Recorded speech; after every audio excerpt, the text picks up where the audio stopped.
Welcome to another episode of The Evaluation Couch, the podcast where we talk about career growth and the field of evaluation. This is your host, Maria Montenegro.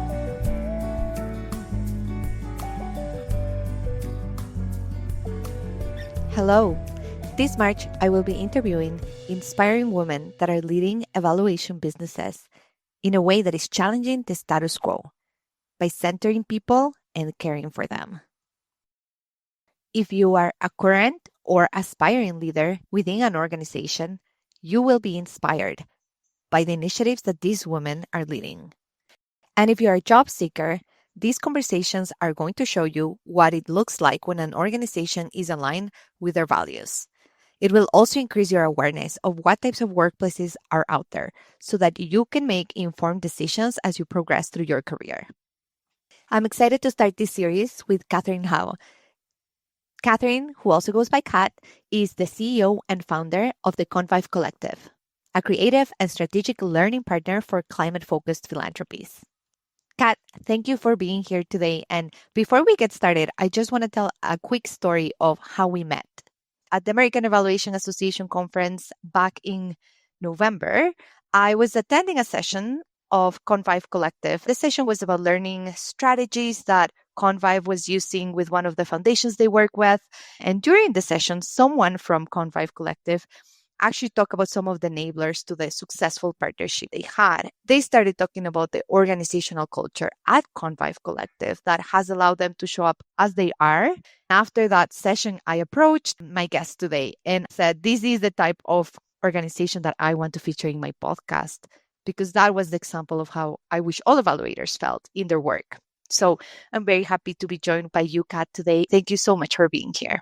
Would you like to introduce yourself? Yes. Thank you so much, Maria. It's a real pleasure and an honor to be here on your podcast. And as anybody who's ever presented anything at a conference knows, there's no better feeling than when somebody comes up to you after your presentation and says, I really loved this and I'd love to speak with you more. You definitely created a highlight for me at the AEA conference. And I have to give a shout out to my wonderful colleague, Morgan, who spoke so candidly and so beautifully about how we work at Convive, and also our client, the Loudest Foundation, who we are presenting with, who also mirrors that trusting relationship and supports us in being ourselves together. So I feel really grateful for that and grateful for the opportunity to be here. And like you said, my name is Catherine Haugh, but everybody calls me Kat. To introduce myself in non-professional terms, I've decided to share some fun facts about myself, including that I use she, her pronouns. I'm a middle child. I love mayonnaise. And Maria and I were discussing how Maria does not like spicy mayo, but I absolutely adore it a little bit too much. This is definitely a holdover for me of living in the Netherlands, where people here eat French fries with mayonnaise and not ketchup, and it has completely taken a grip on my life and is not letting go. I do my best thinking when I'm walking, so I love walking. I am a projector in the human design world. If any of your listeners are into that, which I definitely am, which basically means I need to spend a lot of time alone to recharge my batteries. I love that. Thank you so much for sharing, Kat. I've been getting into human design and how it impacts career choices, how we show up in our career. So I appreciated you sharing that. Can you please tell us a little bit more about Convive Collective? Yes. So when I'm not eating mayonnaise and learning more about my human design as a projector, I'm the CEO and founder of the Convive Collective. We are a creative and strategic learning partner to climate-focused philanthropies. And we see ourselves as a collective of expert sense makers, visual storytellers, researchers, facilitators, and strategists who are coming together to use the collective power of philanthropy for a thriving planet. For myself, I'm a big proponent of designing my dream career around my own definition of a rich life. I truly love my job because I designed it just for me, and I'm still designing it. And I feel really proud of the way that Convive is structured. I think that it's an example of the way that companies should be run to help people be healthy and thrive at work, and also work within their design and their zones of genius. Thanks for the opportunity to speak about it today. I think throughout your presentations. You have appeared in podcasts, and you post a lot on LinkedIn about your vision around Convive Collective and how that shapes some of your decisions around the way you run your business. I've also seen some recruiting posts lately, and I can definitely tell in the messaging and the tone around the way that you recruit that you are challenging the status quo. You're running things in a different way than your regular white man dominated space. Before we go into some of the examples in which that shows up in your work, if you can share what has motivated you to create a company that works for you in this way. Mm. Honestly, I can think of one memorable work experience that motivated me to create a workplace that's centered around people and helping people thrive. And it's really that I used to work in an office where you could only work from home twice per month. I think that's pretty standard, especially pre-COVID. I just found that really didn't work for me. I worked in an office setting where it was an open floor plan. So people were taking calls. I felt like I was on like the floor of the stock exchange. And I told my manager at the time, I'm really struggling to concentrate in this environment because I do my best creating, thinking, and digesting of information when I'm alone in my own space where I can have quiet and not be around people. But that wasn't allowed at my place of business at the time. And so when I set out to create Convive a little more than 2 years ago, I decided to create it around the principle that I would trust people to let me know how they do their best work. So whether that's for some of our team members who sometimes have a stroke of genius at 11 p.m. and are working on things and creating things between 11 p.m. and 2 a.m., and some people on our team who are needing to take calls outside or work in 45-minute bursts, it all works well for us. And for me, I do my best work when I can talk something through with a team member and then go away on my own to designing it right up. So I feel that we're constantly learning about how we work well together and also about ourselves. And I really think that this level of transparency should be celebrated. I always felt in traditional business settings that I needed to keep on this professional facade of, oh, yes, I'm working, when actually I felt really confused or tired, or I would have done better to just go home and take a walk and then come back into the analysis or whatever I was doing. I really tend to celebrate that and walk the talk on that.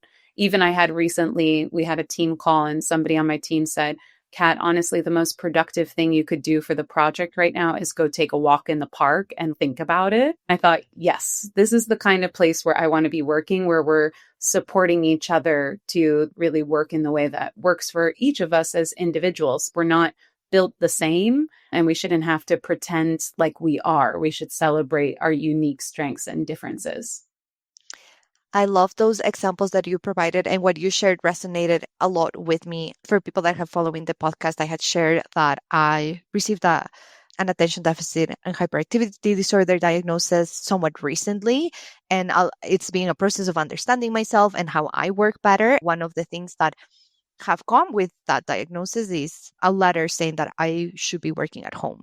For many of the reasons that you described, working in an open office and the impact that it has not only on my productivity, which is relevant for work, but my well-being. Um, Yes. I like those examples of how to accommodate. But I wasn't ready to talk about human design because it is something that I'm like just starting to learn about. But you probably know a lot more than me. I've learned that I'm a manifester. What I am enjoying about learning about human design is that it acknowledges we're not all made the same. We don't Mhm. all work in the same way and we don't all have the same needs. Human design is somewhat of a framework to categorize the common types of people and how they work and what conditions suit them. Can you tell me a little bit more of your process of learning about your human design type and how that's showing up in your work? Yes, absolutely. I'm so glad that you asked about this. I think the reason why I love human design so much is because the philosophy is that each person should try to be as much of themselves as their most authentic self as possible. Because when we're all stepping into our own gifts and celebrating our unique design, then we're doing the best we can for our world and for people on it. I just love that principle. And I think about that for myself and for my colleagues who We have all worked with a human design coach at Convive, I should say that, and really enjoyed like the self-discovery that came with learning about our design types and our team collaboration, how we work well together. But I think I like it the most because of that simple philosophy and principle, which is about self acceptance and self awareness and celebrating your uniqueness. Where I think a lot of other like Strengths Finder and DISC assessment and Myers Briggs is like, where do you fit into a category or how can you be more like something else? And human design actually flips that on its head. And it's like, how can you be more and more of yourself? So for me, learning that I was a projector felt like the biggest relief in the world, because projectors, for your listeners, are the lowest energy types, which means we need a lot of rest, and that we're really here to guide and steer groups of people, which is exactly what I'm doing with Convive, which is why I love working with my team so much. Also, I think the thing that really helped me a lot with human design is waiting for the invitation. But I used to think that, especially with finding new business or new clients, it was my job to chase down opportunities and go for it. And I found that for me, what works in my design is for people to ask me, what's your opinion about this? Or to come to me and say, would you consider working with us? Or would you consider helping me with this? Just changed my life, because I felt, wow, the most important thing I actually have to do for myself is rest and wait for the invitation. I'm a big fan of it. And if you have followers who are interested in human design, I'll encourage them to send me a note and talk about it more if you're curious, because it really has up-leveled the way I think about our work as a team. I really like to celebrate the different styles and designs we have on the team as well. No, I think, Kat, you have put yourself in a situation where now we're going to have to make another episode focused on human design. As I said, I'm just learning about it, and I've learned that I'm a manifester, but Cool. similarly, a lot of things resonate. And what I've learned is like the number one thing that I need to bring into my life to be effective is informing people. So I think my type is more around taking action, starting projects, and not necessarily wanting to ask for permission, but then the enabler on how to manage with less challenges and conflicts is informing others. So letting others know what I'm doing and why I'm doing it. It's being very interesting. I like that the human design is more holistic, I find. It's not only about what you're bringing into the work from 9 to 5. It's like how to rest, how to eat. The thing that I like about it too is that it invites more of a spiritual practice into work and like bringing your whole self to work. I get to learn more about who I am through the work that I do, I think is a really beautiful thing. And for me, one of the biggest things, because I have a lot of generators on my team, I won't go into like too much of a segue in this. We'll save it for the next podcast. But one of the things that generators need to do is they need to say no when it's a no for them. That has been pretty unconventional, because I ask my team members, do you want to work on this? And sometimes they say no. And instead of being like, oh, well, technically I'm the boss and you have to say yes, and this is so unconventional or upsetting or whatever, I'm like, thank you so much. Because when a generator says no, that means that someone else is meant to do that work. When it's a no for them, it just doesn't make sense for them to work on it. I like how human design has given me and my team a language around how to work the best that we can together. So big proponent over here. Looking forward to the next podcast. I love those examples. Kat, one thing that I'm curious to learn about in how you're running your business in a different way is in the recruitment process. A lot of what we've talked in the podcast in the last weeks is about the job application process. It can be draining, it can be dehumanizing. And one thing that has resonated as I followed you on LinkedIn, and I know you've hired a few positions, is that although some of those things still are true because you can only offer the position to one person, the postings are framed with kindness. And I'm curious if you can shed some light as to what other things within the process of your hiring you have incorporated to either recognize this uniqueness of humans and the different ways they show up, or to allow people to show in their authentic way and make this process a little bit better for people. Yes, totally. I just have to say, if there's anybody who's listening to this podcast episode who is actively looking for a job, a freelancing gig, or anything, just that my heart goes out to you and I'm wishing you all the strength and perseverance.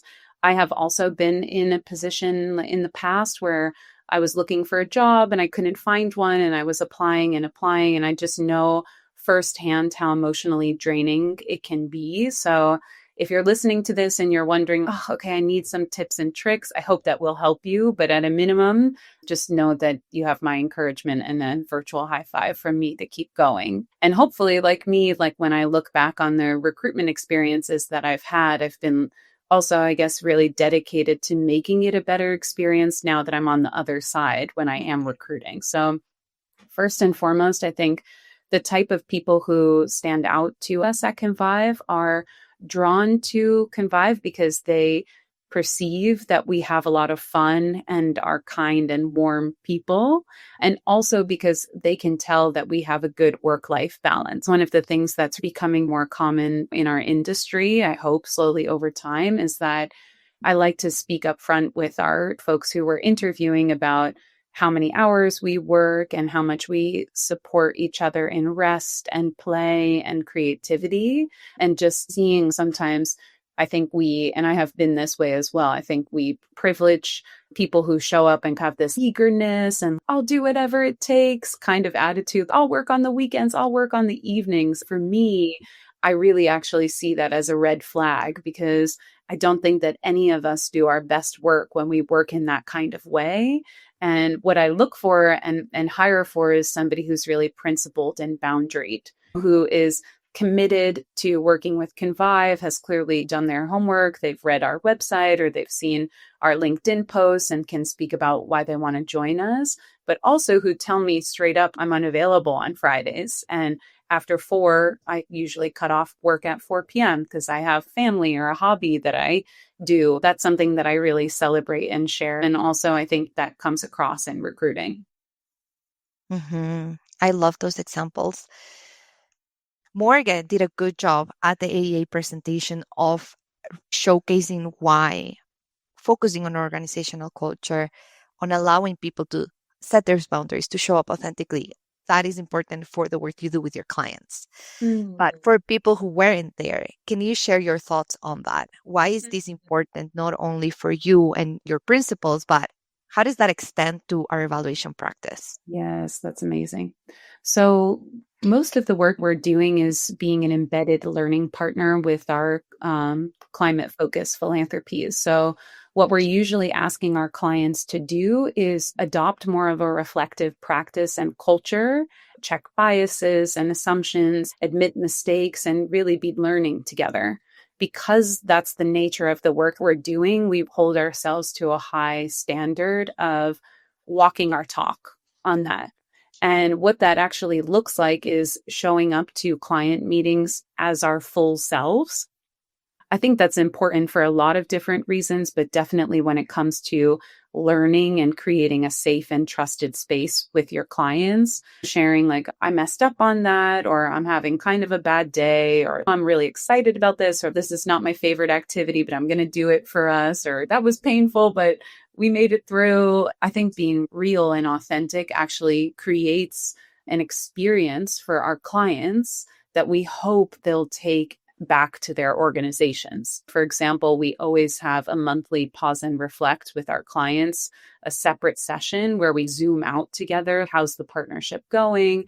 What can we stop and celebrate and have a virtual champagne toasting moment? Where can we say, oh, that was challenging or frustrating? Can we unpack why that happened and how we can do better? Those are our favorite sessions of the month because they're always rich with insights and laughter and celebration, and also really candid. I feel quite proud of that. It was really Morgan who coined that, who was like, we're not just coaching them on how to do this, we're giving them the experience, like with the emails they get from us, with the products they get from us, with meetings they get from us, of what it feels like in your body to work in a learning partnership, and hoping that they take that forward with them, helping their organization to be more of a learning organization. Mm-hmm. Kat, you've talked a lot about organizational design and culture and the process of learning and how important that is for learning. So, one thing I'm curious about is you've mentioned the processes you have in place to do that learning alongside your clients. Yeah. How do you learn about your own internal policies that are focused Yes. on supporting your staff and creating the type of workplace that you want? Yeah, totally. This is such an amazing question and something I really hold near and dear because I'm always trying to find opportunities where we can test, like techniques or practices on ourselves and then say, wow, that was really fun and genuinely very helpful. And then say to our clients, we recommend doing this, we actually do it ourselves. So anytime that I recommend to clients, like, you should have a learning agenda or you should do this and this, I really encourage me and my team to think, what would we do? Because I think then you're offering the highest quality service and products to your clients. It's when you buy something for yourself and you really want it to be awesome because it's for you. Then when you recommend it to a friend or a family member, you're like, yes, you should totally get it. I have one as well. One of the things that we do regularly is have our own team reflection sessions. We always have a team coffee chat once a month, but that's really for fun and quirkiness. We do these little about me presentations, which have consistently made me laugh so hard that I've cried, which is amazing and just a testament to the cool people that I work with.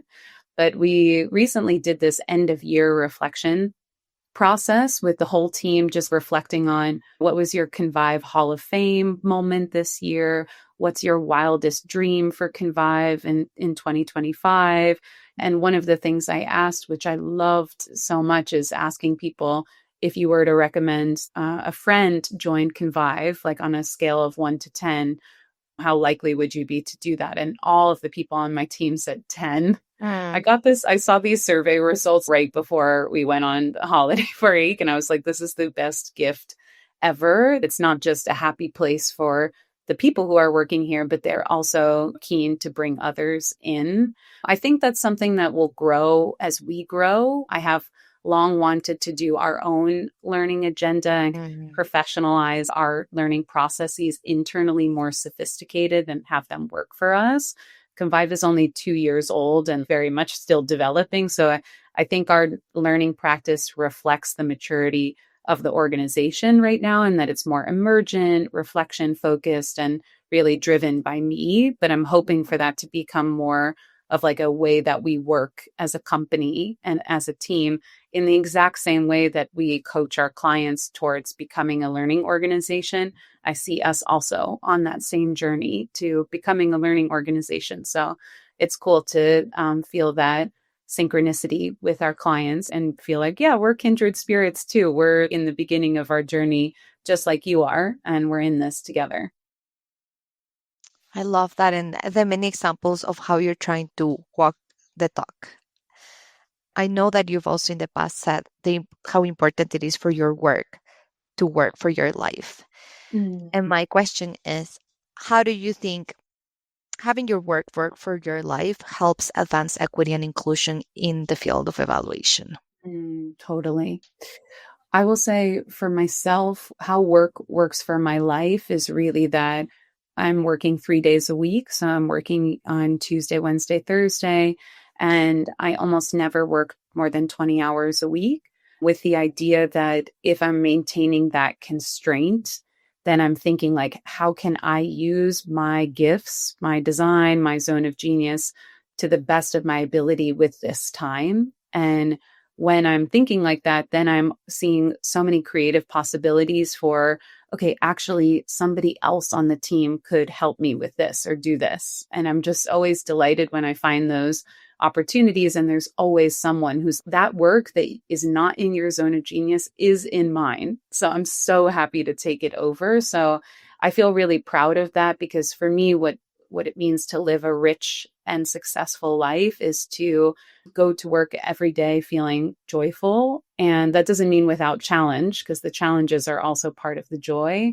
but that I have ample time outside of my working hours for rest and hobbies and social connection and volunteering that I feel really proud of and really committed to. And I think that speaking about that openly, my team knows I'm really a big proponent of this, they know about my schedule, I think creates more openness and acceptance around working less for our team members to say, like, actually, most of us also don't work on Mondays and Fridays these days. Sometimes people like to come online because it's a quieter day, but that feels really nice to see the generative effects can be had just from leading my own team and saying, this is okay to work like this.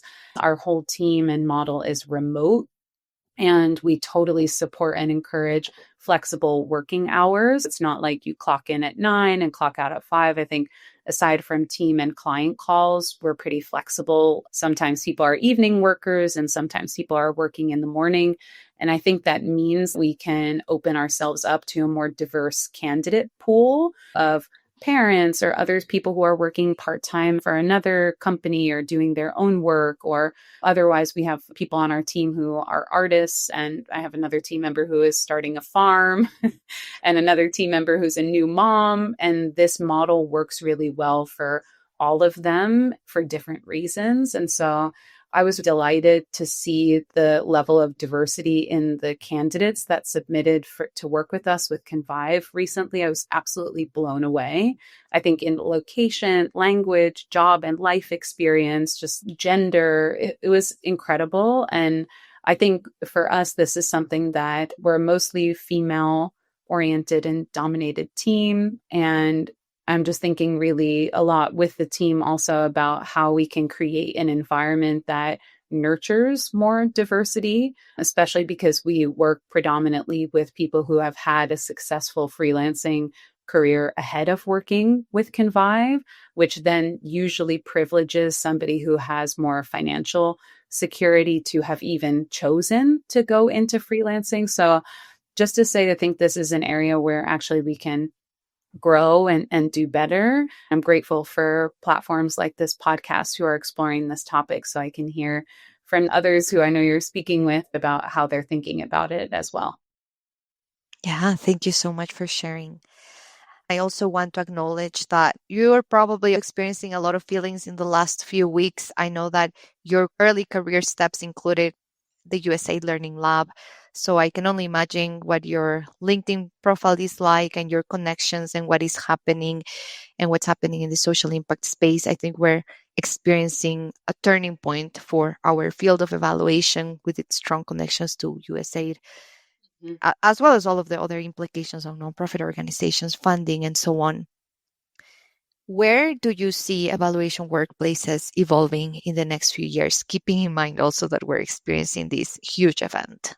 Yeah, I think for the huge event we're experiencing now, that I'm aware of being a resource to colleagues who are looking for a job, either through joining us with Convive or offering, yeah, just support in terms of thinking through like CV or making connections and things like that. Because my LinkedIn is blowing up with people who are open to work and navigating that in different ways. I think all of us are just reeling about the loss of so much thought work and thought leadership that was on USAID's platform. So my heart goes out to anybody who has been directly impacted by that from a job perspective, but also the people around the world who are no longer accessing aid or scholarships or things like that. So it definitely has ripple effects in my community.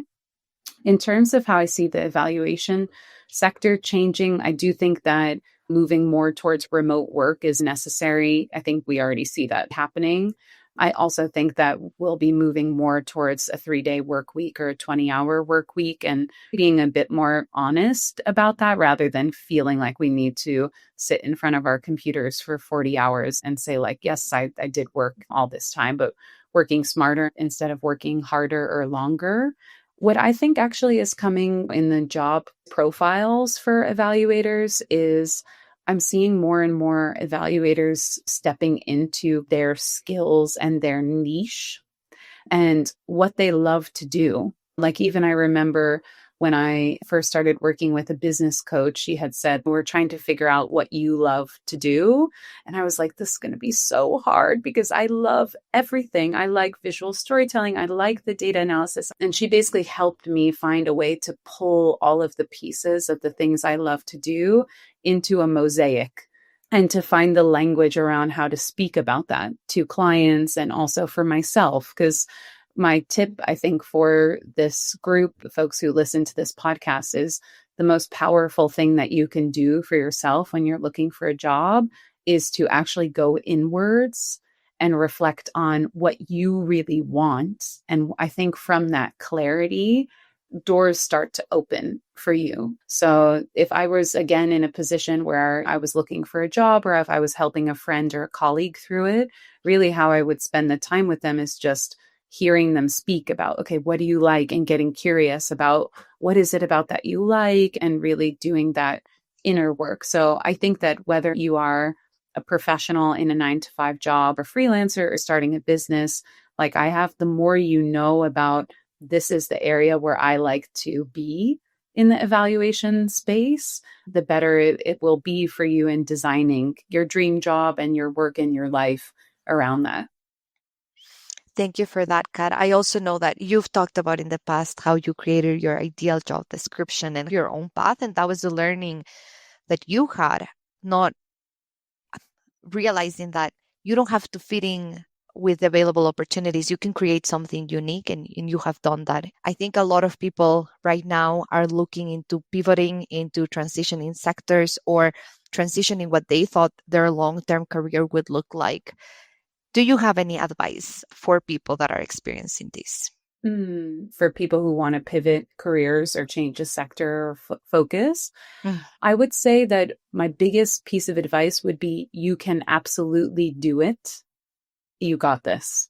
Because I think what I see with friends and colleagues who want to pivot, especially for colleagues and friends who identify as female, they think, oh, first I have to go to school and get the credentials, and then I don't have the experience. And like in this mindset of, I can't do this. This feels like a big leap.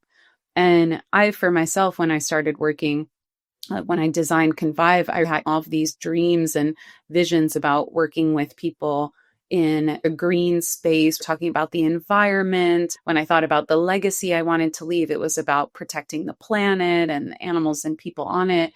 I had no real previous experience working specifically on climate. And I remember telling my coach at the time, maybe I need to go to grad school first and learn how to do this. She gave me the same advice that I'm now paying it forward on, where she was like, you absolutely have all the gifts and talents that are necessary to make this pivot. And if you maintain good self-talk and a learning orientation and speak to what you do know, be your willfulness more than what you don't know, you can totally land this pivot. We're so blessed over the course of our lives and work to be able to pivot and reinvent ourselves professionally. And I definitely see that there's probably more professional reinventions, probably for both of us, Maria, ahead of us. And so probably the other thing that I would say is when I think back on these moments of transition or reinvention, I really think of them as the most inspiring, creative, challenging time of my career, where I really got to know myself really well. And I was also so proud of my courage, to say like, oh, I know this area, it's safe, it's familiar, but actually my heart and my brain and my body is yearning for something more. So I just want to celebrate everybody who's thinking, I want to do something different, because it takes incredible courage, and you absolutely 100% got this. Thank you so much, Kat, for everything you have shared. I have so many takeaways around how to think about work in a different way, how to extend that to others. I also appreciate your lens on how people can navigate some of these changes by looking at the opportunities to connect with ourselves, to really understand what we want, and to enjoy the opportunity of being creative and open to that learning. Thank you so much for everything you've shared, Kat, and I'm looking forward to see where Convive goes next. Me too. Thank you so much for this, Maria. I enjoyed every minute. I wish we could keep talking for many hours. We have so much to cover, but this was so fabulous. And thank you for inviting me as a projector to speak. This is like a dream moment of recognition for my design. So thank you.